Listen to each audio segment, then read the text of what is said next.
পবিত্র ঈদুল আজহা উপলক্ষে গ্রামগঞ্জে মেতে উঠেছে গরু এবং ছাগলের হাটগুলো।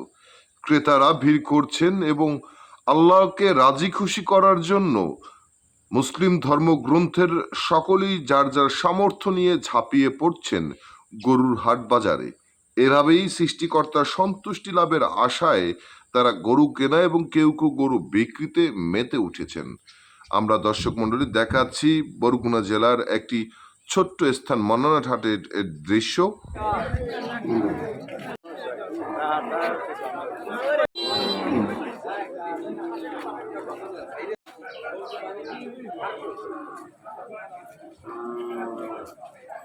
বেশি ওঠে না।